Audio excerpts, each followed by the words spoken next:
Okay, so I want to talk about rates of change of general functions. So we started this by talking about position and velocity. So if p was our position at time t, then the velocity at time t was given by, I take the average velocity over an interval of time of length h, and then I take the limit as that interval goes to zero, as that amount of difference goes to zero. And that was the velocity.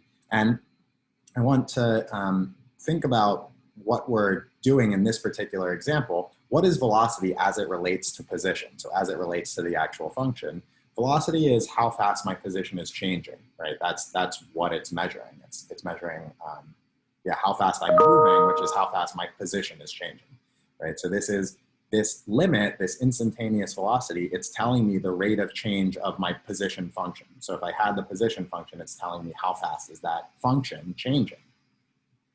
And what I want to say in this video is this is not specific to position and velocity. This can be done with any function. So if I have f of x is any function, then if I look at f of x plus h, so that's my function value at x plus h, and I subtract f of x, then this part is giving me the change in f over the interval x starting at x and ending at x plus h, right? So I'm saying the y value at the end of the interval at x plus h minus the y value at the start of the interval x. And so that's telling me the total change in my function f over that time interval x plus h. And so now if I take f of x plus h minus f of x, and I divide it by the length of the interval, so h, this is telling me my average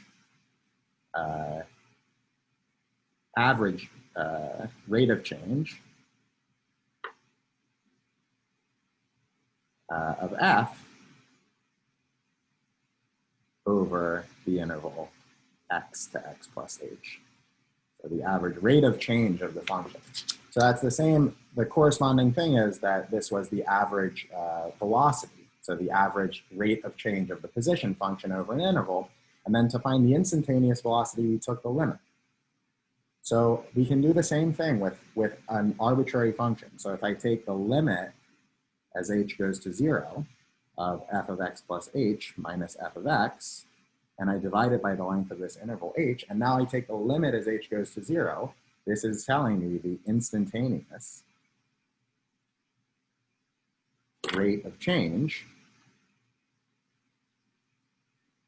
of f. And we define this to be what's called the derivative. So this is very useful. So we give it a name and we call this the derivative. So this is the derivative of f, and we write it as f prime of x. So it's with this prime here, and this is the definition. So this is defined, the definition. I'm defining the derivative at a point x to be this limit, and this is the instantaneous rate of change of the function.